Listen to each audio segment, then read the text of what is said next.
Bapa dalam surga, kami membawa hati kami malam hari ini untuk boleh mendengar firman, mendengar pengajaran-Mu. Berbicaralah ya Tuhan. Tuhan tahu kami mempunyai pergumulan yang berbeda-beda. Izinkan kami berjumpa dengan diri-Mu secara pribadi. Terima kasih Tuhan, berkati jam perenungan firman. Kami berdoa, kami bersyukur dalam nama Tuhan Yesus. Amin. Puji Tuhan, kita boleh beribadah malam hari ini dalam ibadah doa. Kiranya malam di mana kita boleh bertemu dengan Tuhan di dalam doa-doa. Kita akan bersama-sama memikirkan firman Tuhan malam hari ini dari Injil Lukas pasal yang ke-7. Injil Lukas pasal yang ke-7. Satu kisah yang tentu kita kenal. Ayat yang pertama hingga ayat yang ke-10. Lukas pasal yang ke-7 ayat yang pertama hingga ayat yang ke-10. Demikian firman Tuhan, setelah Yesus selesai berbicara di depan orang banyak, masuklah ia ke Kapernaum, satu kota namanya Kapernaum. Di situ ada seorang perwira yang mempunyai seorang hamba yang sangat dihargainya. Hamba itu sedang sakit keras dan hampir mati. Ketika perwira itu mendengar tentang Yesus, ia menyuruh beberapa orang tua-tua Yahudi kepadanya untuk meminta supaya Yesus datang dan menyembuhkan hambanya. Mereka datang kepada Yesus dan dengan sangat mereka meminta pertolongannya. Katanya, ia layak engkau tolong. Sebab ia mengasihi bangsa kita dan dialah yang menanggung pembangunan rumah ibadat kami. Lalu Yesus pergi bersama-sama mereka. Ketika ia tidak jauh lagi dari rumah perwira itu menyuruh sahabat-sahabatnya untuk mengatakan kepada Yesus, Tuan, janganlah bersusah-susah, sebab aku tidak layak menerima Tuhan di dalam rumahku. Sebab itu aku juga menganggap diriku tidak layak untuk datang kepadamu. Tetapi katakan saja sepatah kata, maka hambaku itu akan sembuh. Sebab aku sendiri seorang bawahan, dan di bawahku ada pula prajurit.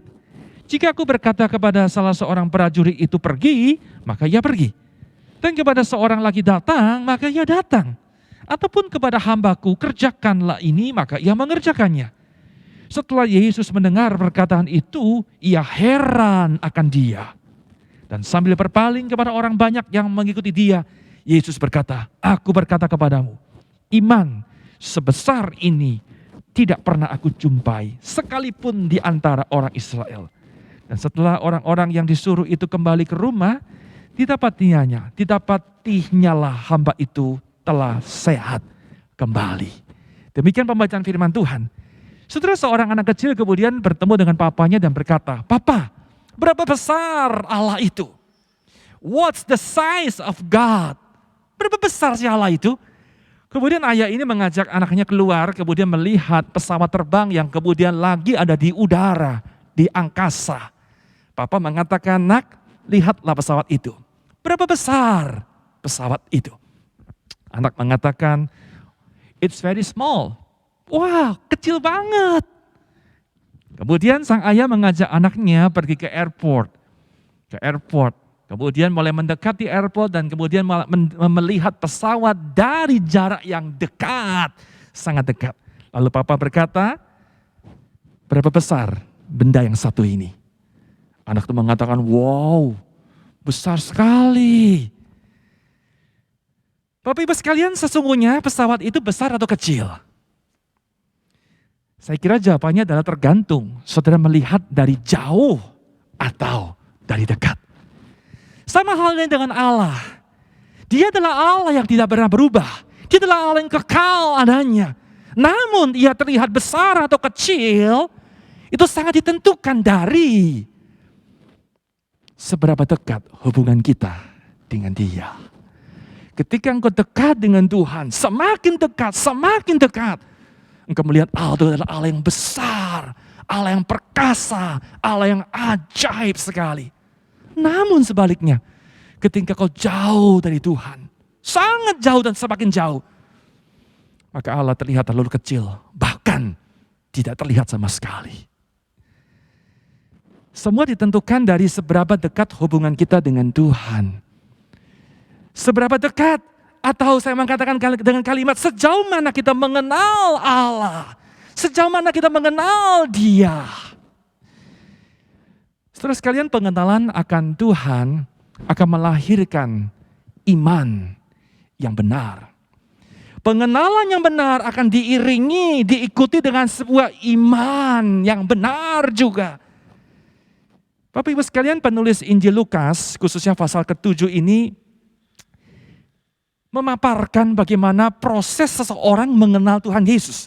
Dari berbagai macam orang, kemudian bagaimana dia mengenal akan Tuhan Yesus. Kalau Anda perhatikan perikop di dalam pasal ayat yang ke-11 misalnya, pasal 7, ayat 11 di sana diceritakan satu kali Tuhan Yesus di dalam perjalanan kemudian bertemu dengan iring-iringan orang yang sedang membawa anak muda yang sudah meninggal. Ceritanya mau dikubur. Dalam perjalanan berjumpa dengan Yesus. Dan kemudian Yesus membangkitkan anak muda itu. Wow, luar biasa. Yang mati dibangkitkan, saudara sekalian. Perhatikan apa respons orang-orang yang kemudian melihat peristiwa yang spektakuler itu. Saya akan membacakan di dalam ayatnya yang ke-16. Lukas pasal 7, 16. Perhatikan ayat itu mengatakan semua orang itu ketakutan. Artinya apa? Mereka kaget. Tidak pernah menyaksikan orang mati kemudian bangkit. Setelah mereka melihat mujizat yang dahsyat itu. Perhatikan kalimat seterusnya. Dan mereka memuliakan Allah sambil berkata. Perhatikan kalimat ini. Seorang nabi besar telah muncul di tengah-tengah kita. Anda perhatikan? Mereka melihat Yesus, mereka mengenal Yesus hanya sebagai seorang nabi. Seorang nabi. Ini pengenalan, saudara, pengenalan seseorang. Nah, kemudian kita teruskan perikop di bawahnya. Itu mulai ayat yang ke-18, kita tahu ini sebuah cerita bagaimana yang namanya Yohanes Pembaptis. Ya, seorang yang kemudian menjadi pelopor pembuka jalan bagi Mesias. Yang pernah berkata, lihatlah anak domba Allah ketika memandang Tuhan Yesus. Namun ketika Yohanes Pembaptis berada di penjara pada hari itu, rupa-rupanya dia mengalami disorientasi di dalam pengenalan akan Tuhan Yesus. Ya, perhatikan ayat yang ke-19. Apa perkataan Yohanes Pembaptis?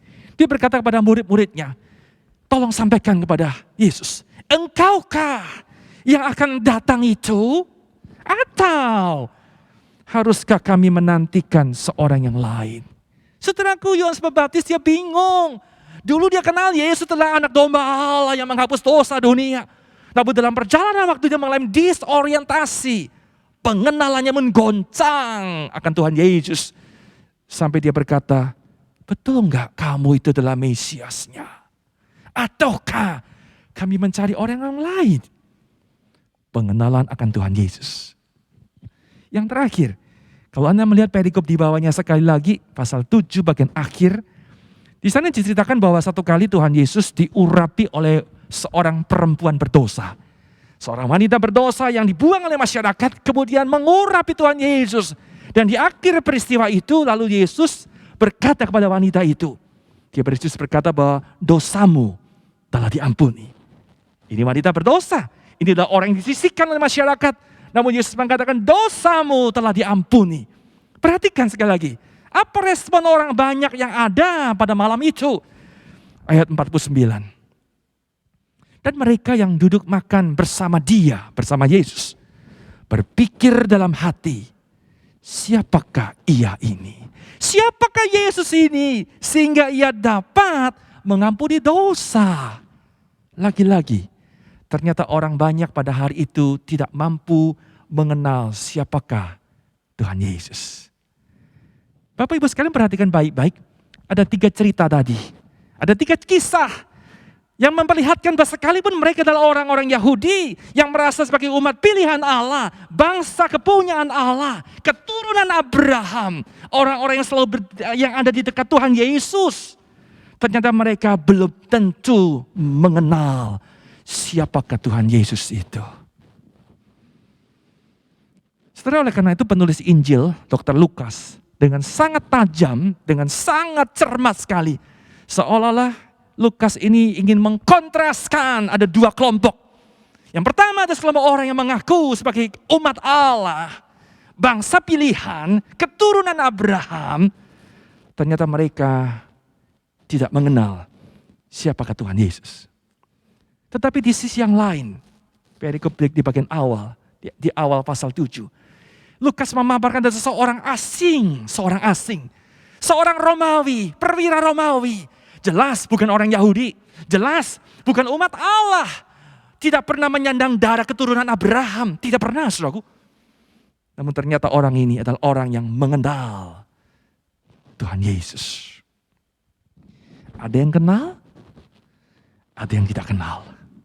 Ada yang merasa kenal, dan ada orang kemudian betul-betul dia mengenal. Malam hari ini, sebuah pertanyaan simpel yang kita perlu pikirkan bersama. Betulkah saya mengenal Tuhan Yesus?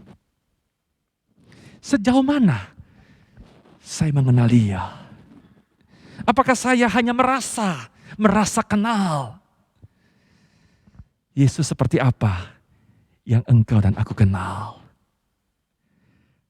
Mari kita berefleksi dari kisah ini, perwira Romawi yang kemudian saya kontraskan dengan orang-orang Yahudi di kota Kapernaum itu. Saudara, seperti apa sih orang yang mempunyai pengenalan yang benar akan Tuhan? Seperti apa sih orang yang kemudian hidupnya digerakkan oleh iman? Saya ulang premis di awal, pengenalannya benar, akan diiringi, diikuti oleh iman yang benar. Maka kita perlu menjadi orang yang mengenal Tuhan. Seperti apa orang yang mengenal Tuhan itu? Saudara, yang pertama, orang yang mengenal Tuhan adalah orang yang memperlakukan sesamanya secara proper. Saya ulang, orang yang memperlakukan sesamanya, sesama manusia secara tepat, secara layak. Saudara, luar biasa. Kisah ini, khususnya perwira ini, cerita soal dia ditaburi dengan suasana cinta yang begitu luar biasa. Jelas sekali. Sekalipun perwira ini adalah orang Romawi, dia bukan orang Yahudi. Dan kita tahu bahwa Romawi sedang menindas, sedang menjajah orang Yahudi. Jelas sekali orang Romawi kemudian memajekin. Mereka harus membayar pajak kepada orang-orang Romawi. Tentu saya yakin banyak orang-orang Yahudi yang sebal, yang marah, yang ingin berontak dengan Romawi. Tetapi, perwira ini seorang Romawi, dia mengasihi orang Yahudi. Wah, kasihnya tebal, kasihnya luar biasa sekali. Kasihnya konkret. Pemandangan yang mengagumkan sekali. Sekalipun dia sebagai bangsa penjajah, tapi kasih itu terpancar dalam dirinya. Bukan hanya itu. Kita melihat dalam kisah ini ternyata perwira itu kemudian dia menghargai budaknya. Wow, ini sesuatu yang luar biasa. Dia seorang yang punya jabatan tinggi, seorang terhormat. Namun kemudian dia punya kepedulian kepada orang yang levelnya jauh di bawah. Anda perhatikan baik-baik, itu budak. Memang Alkitab Indonesia memakai kata hamba. Lebih tepat adalah budak. Saudara perlu tahu bahwa bagi orang Romawi, budak itu tidak lebih daripada sebuah properti. Properti, barang. Kalau rusak dibuang. Cari yang baru. Itu namanya properti. Sesuatu yang ya udah hanya benda. Beda dengan mindset orang Yahudi. Bagi orang Yahudi, budak itu manusia. Tidak selama-lamanya dia budak. Di dalam tahun ke-7 harus dilepaskan. Nah, ini beda cara pandangnya. Tetapi luar biasa sekali bagi orang Romawi, khususnya perwira ini. Bagaimana dia memperlakukan itu budaknya. Bukan sebagai properti, saudara, bukan. Sebagai apa, saudara? Sebagai orang yang layak dikasihi. Dipikirkan dengan baik. Saudara, mengapa perwira ini mempunyai sikap yang luar biasa? Sekali lagi jawabannya. Karena semua berasal dari pengenalannya akan Tuhan. Dengar baik-baik kalimat ini. Orang yang mengenal Tuhan, dia akan menuntun dirinya untuk mengenal dirinya. Saya ulang, orang yang mengenal Tuhan akan menuntun dirinya untuk mengenal akan diri sendiri. Dan orang yang mengenal diri akan membuat semakin dia mengenal Tuhan. Ini proses terjadi secara simultan, terus-menerus. Dan dengar kalimat seterusnya, orang yang seperti ini, yang kenal Tuhan, yang kenal diri, dia akan memperlakukan sesamanya dengan proper. Itulah perwira Romawi. Saudara sekalian, kita kontraskan dengan orang-orang Yahudi di kota Kapernaum. Kita tahu bahwa orang Yahudi tentu tidak suka dengan orang Romawi, nggak suka banget, saudara, karena bangsa penjajah dan sebagainya. Tetapi kali ini orang-orang Yahudi dia sangat simpati dengan orang Romawi perwira ini. Dia suka sekali. Kenapa? Karena baik. Suka bantuin, murah hati, dan sebagainya. Namun perhatikan baik-baik. Ternyata orang Yahudi ini bukan hanya melihat orang Romawi itu perwira itu baik. Tetapi perhatikan kalimat saya. Mereka orang Yahudi kemudian memperlakukan perwira Romawi itu secara tidak proper. Ya, dari mana buktinya? Karena ternyata mereka mengeksploitasi kebaikan hati si perwira itu. Saudara bayangin, bagaimana mungkin orang asing, orang Romawi, kemudian diminta membangun rumah ibadat orang Yahudi di kota Kapernaum. Sementara mereka orang Yahudi tidak pernah berbagian di dalam pembangunan tersebut. Sudah jelas sekali, ini sikap yang tidak proper. Artinya apa? Orang-orang Yahudi itu adalah orang yang tidak mengenal Tuhan. Saudaraku, kita diingat kepada poin 1, orang yang mengenal Tuhan, dia akan memperlakukan sesamanya dengan tepat, dengan layak.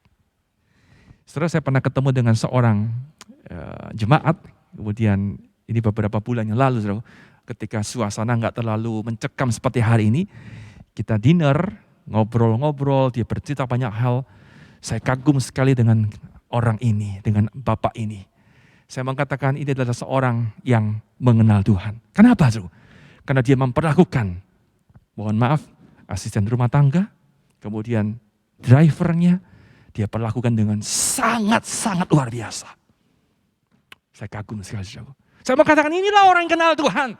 Dia bukan hanya berretorika di gereja, bukan hanya jago ngomong di gereja, tapi dia pengenalannya terpantul dalam hubungan relasi dengan sesama. Dia punya sikap yang proper. Yang kedua, seperti apa orang yang kemudian mengenal akan Tuhan itu, punya pengenalan yang baik akan Tuhan. Yang kedua, dia adalah seorang yang merasa tidak layak. Seperti kan kalau pertama itu dalam relasinya dengan orang lain. Ya, relasi dengan orang lain, dia punya sikap yang proper. Maka yang kedua, orang yang kenal Tuhan itu adalah bicara relasi dengan diri sendiri. Relasi dengan dirinya. Dia punya sikap yang humble. Sikap yang humble. Kita temukan kisah itu di dalam diri perwira ini, saudaraku. Mengejutkan sekali perwira ini ketika dia ingin memohon bantuan daripada Tuhan Yesus. Dia punya keperluan tertentu, dia ingin supaya hambanya ditolong. Tetapi kita lihat bahwa ternyata perwira ini tidak berani berjumpa dengan Yesus. Tidak berani, saudaraku. Dia kirim utusan, tolong kamu datang ya cari Yesus ya. Dia bukan sombong, namun dia sadar bahwa dirinya tidak layak. Wow, luar biasa. Dia merasa tidak layak, dia tahu siapa Yesus itu. Dia tahu orang yang dia jumpai itu. Saudaraku, kemudian ketika Yesus memutuskan baik, dia akan datang ke rumah perwira itu. Setelah maka perwira ini buru-buru, dia kirim utusannya mengatakan, jangan datang. Tuhan, kamu jangan datang, aku tidak layak menerima Tuhan. Wow, luar biasa sekali, saudaraku. Setelah memang perwira ini tahu bahwa orang Yahudi tidak boleh berkunjung ke rumah orang non-Yahudi, tidak boleh. Saya ulang ya, orang Yahudi nggak boleh berkunjung ke rumahnya orang non-Yahudi, nggak boleh. Itu hukumnya haram, itu hukumnya najis. Namun saya kira orang Yahudi, perwira ini bukan hanya dengan pendekatan secara tradisi. Namun kenapa dia tidak menerima kunjungan Tuhan Yesus? Saya kira alasan paling mendasar adalah dia merasa tidak layak. Sekali lagi, orang yang mengenal Tuhan akan sadar bahwa dirinya bukan siapa-siapa dan bukan apa-apa. Sekalipun dia mempunyai segudang prestasi, dia punya banyak keunggulan, yang layak dipamerkan. Tetapi ia akan selalu berkata, aku ini gak layak. Aku bukan siapa-siapa. Itulah orang yang kenal Tuhan. Sekali lagi kontras dengan orang-orang Yahudi di dalam kisah ini, di dalam kota ini, di dalam kota Kapernaum. Saudara perhatikan apa sikap orang-orang Yahudi di kota itu. Mereka beranggap bahwa perwira itu adalah orang yang layak ditolong. Layak ditolong. Mereka berkata, Tuhan Yesus, kamu harus tolong dia. Kamu layak menolong orang ini. Saya kaget melihat sikap orang Yahudi. Ini kontras sekali. Perwira merasa tidak layak. Tetapi orang Yahudi berpikir layak ditolong. Ini kekontrasannya luar biasa, saudara. Saudara, sikap yang dimunculkan oleh orang Yahudi ini memperlihatkan bahwa sesungguhnya mereka adalah orang-orang yang tidak mengenal Tuhan. Konsep mereka kacau, saudara. Saudara dengar baik-baik kalimat ini, pertanyaan-pertanyaan ini. Saudara, apakah sebenarnya Tuhan Yesus itu wajib menolong perwira yang dianggap baik oleh orang Yahudi? Saya ulang pertanyaan ini. Apakah Yesus wajib harus menolong perwira yang diklaim sebagai orang baik oleh orang Yahudi? Saya kira jawabannya adalah tidak, sama sekali tidak. Saudaraku, bukan karena saya adalah orang yang baik, maka Allah itu harus menyelamatkan saya. No. Bukan karena saya adalah orang yang kemudian suka melakukan ini, lakukan itu, menolong orang, sibuk dalam pelayanan, maka Allah kemudian berkewajiban menolong saya. Sama sekali tidak. Saudaraku, kitalah adalah orang yang seharusnya merasa tidak layak ketika Tuhan menyelamatkan diriku. Kita seharusnya merasa nggak patut, nggak pantas. Orang yang seperti saya kemudian Tuhan mau mendengar doanya, mau mendengar doaku. Tuhannya adalah Tuhan yang kemudian selalu memberikan pertolongan di dalam hidupku. Saudaraku, orang yang mengenal Tuhan adalah orang yang sadar bahwa dirinya tidak layak. Papa gereja yang bernama Agustinus memberikan komentar yang menarik ketika dia menyinggung bagian Lukas pasal yang ke-7 ini. Saudara dengar kalimat Agustin.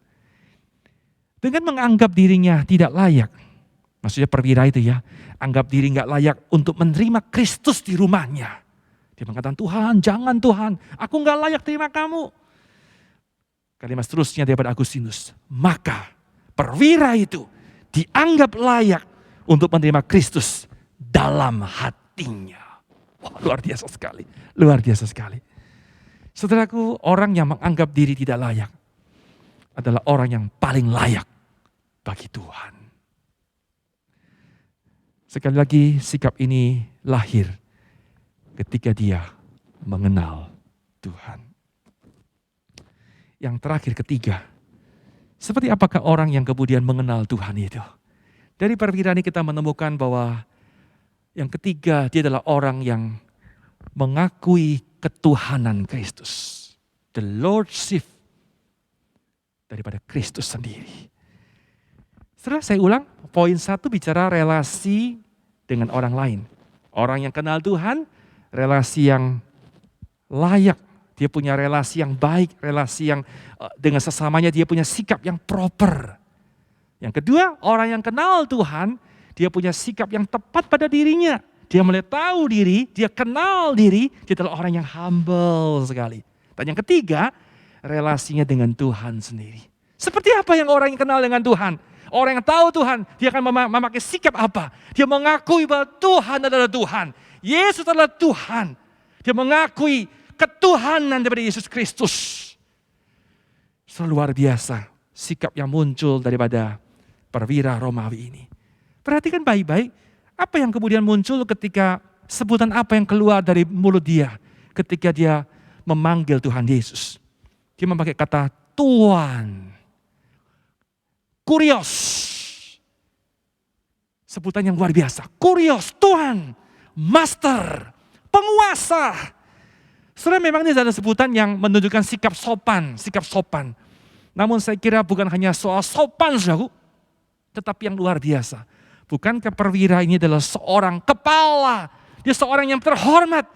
Dia dipanggil Tuhan oleh bawahannya. Seluruh prajurit di bawahnya, ratusan ribuan orang menghormati dia. Panggil dia Tuhan, Kurios. Tetapi hari itu, perwira itu kemudian dia menempatkan dirinya sebagai hamba di depan siapa? Tuhan Yesus. Dia panggil Tuhan Yesus sebagai dengan kata Kurios.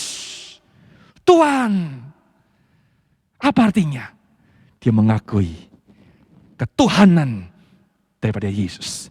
Dia mengaku Yesus adalah Tuhan yang berotoritas. Seperti dirinya yang punya otoritas kepada orang-orang di bawahnya. Sekarang dia berbalik. Dia melihat engkau adalah pemegang otoritas di dalam hidupku. Itulah orang yang kenal Tuhan. Saudaraku, bukan hanya itu. Kita temukan bagaimana perwira ini kemudian mengakui Yesus adalah Tuhan. Bukan hanya Tuhan yang berotoritas, namun dia adalah Tuhan yang berkuasa. Saudara perhatikan baik-baik. Dia berkata, Tuhan tidak perlu ke rumah saya. Enggak perlu. Cukup katakan satu kata saja. Maka hambaku akan sembuh. Saudaraku, praktek penyembuhan seperti ini tidak pernah terjadi di perjanjian lama. Tidak pernah. Tetapi bagaimana perwira dia punya iman yang luar biasa. Dia punya keyakinan yang luar biasa. Sekalipun jarak jauh, Yesus tidak perlu hadir. Dia yakin sekali. Yesus bisa menyembuhkan hambanya. Apa artinya? Sebuah pengakuan. Yesus adalah Tuhan yang berotoritas. Yesus adalah Tuhan yang berkuasa. Saudaraku, ia mengakui the Lordship of Jesus Christ. Sekali lagi kontras dengan orang-orang Yahudi. Saudaraku, orang-orang Yahudi itu adalah orang yang mayoritas. Mereka menolak Yesus. Mereka menolak. Mereka tidak pernah mengakui ketuhanan Yesus. Mereka menganggap Yesus telah berasal dari kota Nazaret. Anaknya tukang kayu. Dia manusia biasa. Tidak pernah mengakui Yesus adalah Tuhan. Allah yang menjadi manusia. Sekali lagi orang yang mengenal Tuhan adalah orang yang mengakui ketuhanan daripada Yesus Kristus. Setelahku saya pernah membaca sebuah doa, kutipan penggalan doa daripada the Lordship Kristus. Kira-kira begini penggalan doanya saudaraku. Dia berkata, ya Tuhan, aku mengundang Engkau menjadi Tuhan di dalam segala area hidupku.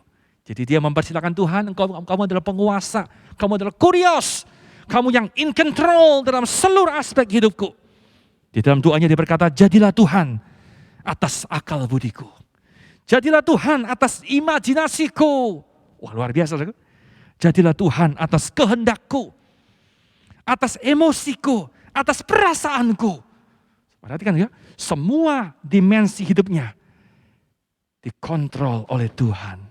The Lordship, ketuhanan atas seluruh hidupnya. Jadilah Tuhan atas tubuhku, atas tanganku, kakiku, mataku. Jadilah Tuhan atas seksualitasku. Jadilah Tuhan atas keuanganku. Jadilah Tuhan atas waktuku. Dan seterusnya, dan seterusnya. Saudaraku, itulah orang yang mengenal Tuhan.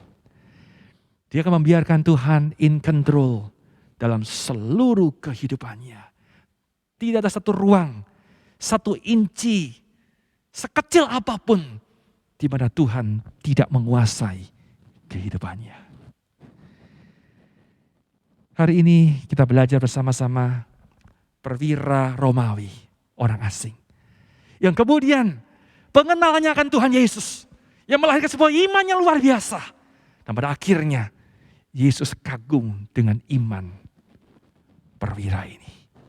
Di bagian akhir kita menemukan Yesus memuji, saudaraku. Yesus kagum, Yesus kaget. Yesus mengatakan iman sebesar ini tidak pernah aku jumpai di tanah Israel. Mereka adalah orang-orang Israel, orang-orang yang mengaku keturunan Abraham, orang yang selalu bersama dengan Tuhan Yesus. Melihat pengajaran Tuhan Yesus, mendengar pengajarannya, melihat mujizatnya. Tetapi mereka tidak mengenal Yesus. Tetapi perwira ini, Dia punya pengenalan yang benar. Yang diikuti melahirkan sebuah iman yang luar biasa. Malam hari ini mari kita belajar. Milikilah pengenalan yang benar akan Tuhan kita. Saudaraku, jangan hanya jadi follower. Saya ikut Yesus. Saya ya udahlah rame-rame satu keluarga percaya Tuhan, ya saya percaya juga lah. Jangan saudaraku. Jangan hanya ngefans dengan Tuhan Yesus. Kita perlu mengenal Dia lebih dan lebih lagi. Pengenalannya benar akan melahirkan iman yang dipuji oleh Tuhan Yesus. Amin. Mari kita berdoa.